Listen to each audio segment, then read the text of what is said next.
Hey, it's Linda here. We are at the day before Christmas, and I just was talking with someone whose kids are driving them crazy. You know, kids are challenging any time of year, but having them home all the time, this pandemic has really made parenting a whole lot more challenging, and it has literally driven people to drink. I know back in the day, it drove me to drink also. But fortunately, that was 25 years ago, and I learned some tools that I want to share with you on how not to let your kids drive you to drink or use drugs or whatever else we do, get angry, smack them around. Parents cope. We are human beings, and we all cope in different ways. But there are ways that are far more effective. So I want to give you a tip today on how to do this. And I actually have a group on Facebook that we do this every day. It's in my group, Speak to Me God, I'm Listening. So I'll put that in the chat. But here's what it is. It's called the 3Gs. And my husband, Ralph, who does the meditations with me every day, he brought this home when he came back from treatment in 2012, I think it was. No, 2008, whenever it was. He came back from treatment, and this was just so brilliant. It's called the 3Gs. Now, why does this work with kids? First, let me tell you. Here's the new statistic. Back when I was a school counselor, I've been a counselor 30 years, and I started as a school counselor. And I'd read this book called The Power of Positive Parent, or first, Power of Positive Students. And it was for dealing with kids, and it said that kids, along with the rest of us, need 8 positives for every negative. Think about that. 8 positives for every negative. I had one mom tell me one time, there isn't anything positive about my kid. I'm like, oh my gosh. So here's how simple this is. They get up in the morning. Oh my gosh, you got up on your own. Great job. You brushed your teeth? That's amazing. Good job. Combing your hair today. You got dressed. A lot of kids don't get dressed. So there's already 3, 4 things that you've praised them for. And you would be shocked to find out that the more you praise them for their accomplishments, the things they do, the better off it gets. In order to even get to this, well, now the new statistic is 12. We need 12 positives for every negative. Oh my gosh, this is a lot of effort for parents to go through. And you know what? We need to do this for ourselves as well. Because if we don't get that positive feedback, it depletes the chemicals in our brain that make us feel good.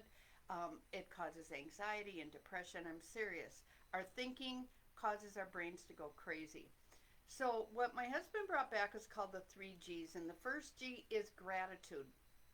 We have to be grateful for our kids. We have to be grateful that we have an opportunity to be parents and grandparents and great-grandparents, which we are now. The 4th one's on their way to be a great-grandparent. Boy, that makes me feel, I don't feel old. I don't really even look old. But, reality is we're getting old, and we got to appreciate what we have, because we may not have that forever. They could be taken away from us in a moment. And then how are we going to feel that we spent all this time being upset and angry at our kids because they were kids? And they'd learned what they'd observed because this is how we dealt with things. So we've got to step back and go, okay, how have I been parenting, and what can I do different to put a whole new positive spin on this? So focusing on gratitude. I really think there is a problem with a sense of entitlement with kids, and that's nobody's fault but our own, that they are entitled to have a cell phone by the time they're in 3rd grade and entitled to, have video games that they play till 10 o'clock at night. But if we have allowed this, well, that's just understandable. So, but we have to teach them gratitude, because these things aren't rights, they're privileges that we have. We have the privilege of doing things, so we teach our kids that as well.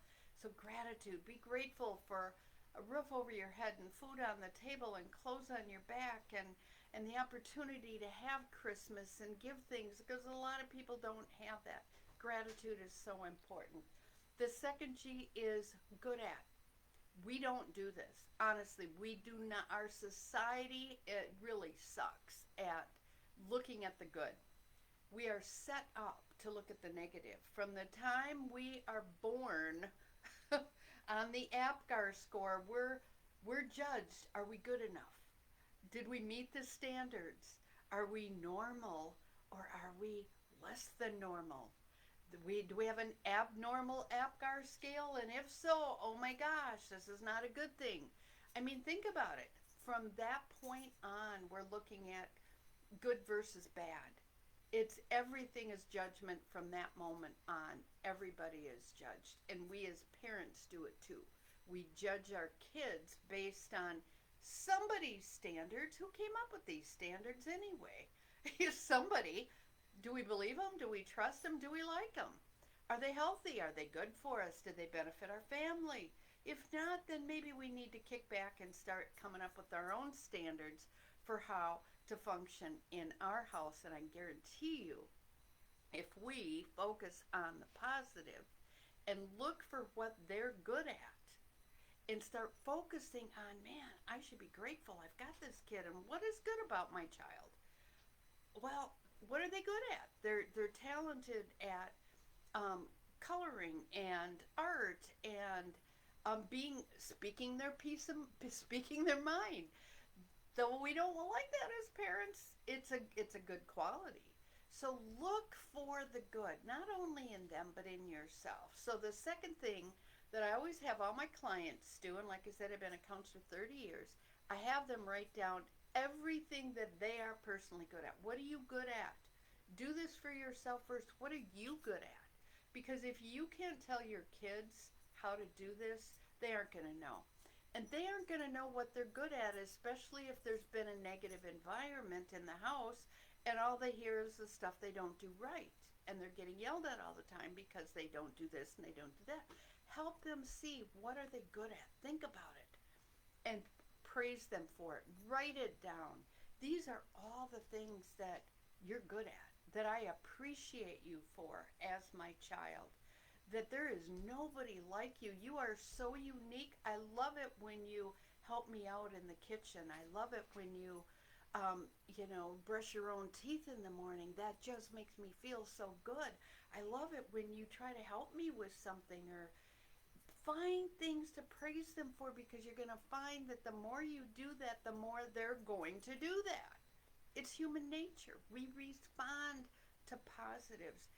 And it is a proven fact, been watching this Dr. Huberman from, I forget what university, but he just did a thing on gratitude, on how when we praise someone else, it literally increases the dopamine in their brain, and it lifts that anxiety and depression and all the things that cause us to act stupid at times and try to cope with things like alcohol and drugs and other things.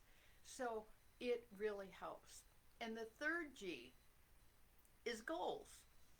So we've got gratitude, we've got what are you good at, and then we've got goals. And these all go together because of the goals that we set. Maybe the goal is to get up in the morning. And, that's the first thing, because a lot of people don't do that. The next goal would be, I'm going to eat something healthy for breakfast. Maybe I'm going to do my meditations. I'm going to do my devotions. I'm going to read the Bible. I'm going to spend that time with God so I can get on the right track, which is another reason why in our group, Speak to Me God, I'm Listening, Facebook private group, Speak to Me God, I'm Listening, you can sign up for that. Request entrance, and you can also click to get 30 days of my daily meditation sent to your inbox. You'll also get a 7-step down thing on how to hear God speak to you, so that in the morning during your devotions, you want to know what God wants you to do for the day, you want to know what your goals should be, talk to the guy who made you, who's got a plan for your life. It says in Jeremiah 29:11, I have a plan for you, says the Lord. It's a plan for a future and a hope, not for calamity. You don't want insanity in your house. You don't want your kids acting up. God's got a plan for that, but you got to ask for it. You got to ask him for it, and you got to ask him how to do it. And then he sends people like me to help you on that, because I've been on this earth for 66.5 years, and I'm here to help you because I've got a lot of experience and I know how to help families. So if you listen to God and the people that he is sending you to mentor and start to do these things, I guarantee it, you're going to see a change. You're going to see a change in your home. But those goals could be as little as, doing that. You're going to do the 3Gs every day. Do it with your whole family. If I could have these families that I work with, give me a testimony, they would say it's like a miracle.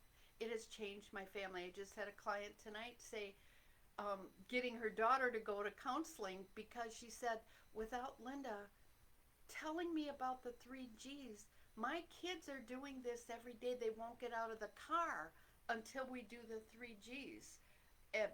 They won't go to school. Why? Because they love the fact that somebody is telling them how good they are. They love being able to be grateful, and what they're grateful for more often than not is their mom. Think of that. How good would that feel? And the goals that they set for the day become their goals.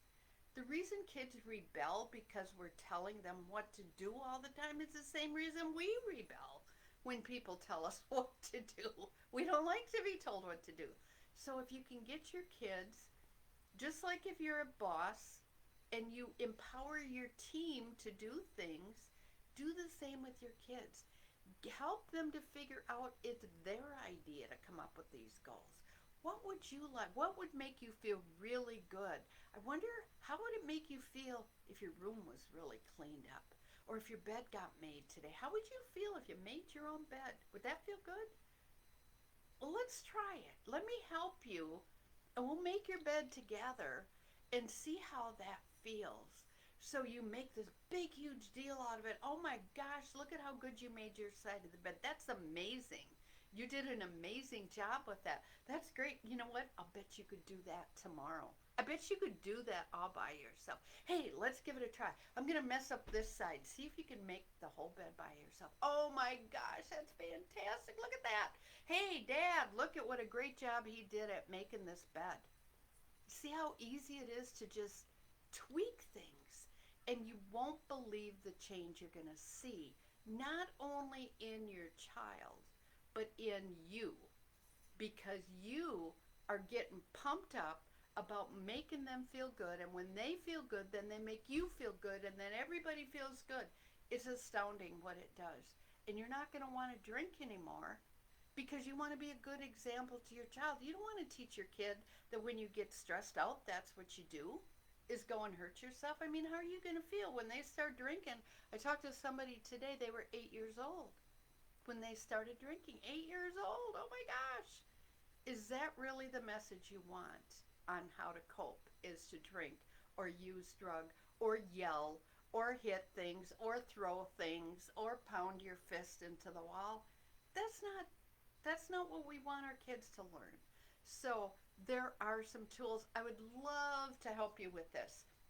I'm actually starting a course that'll be running a few times a year, but I'm starting it in January. If you're tired of this insanity, if you're tired of your family being a mess and you not knowing how to cope, please get in touch with me. I'd love to have you jump on board and work with me on that so that you can overcome these things and not do it alone.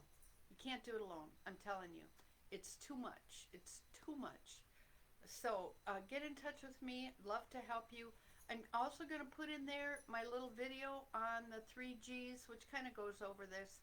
But it is the cure to anxiety, I think is what I called it, because this really does help.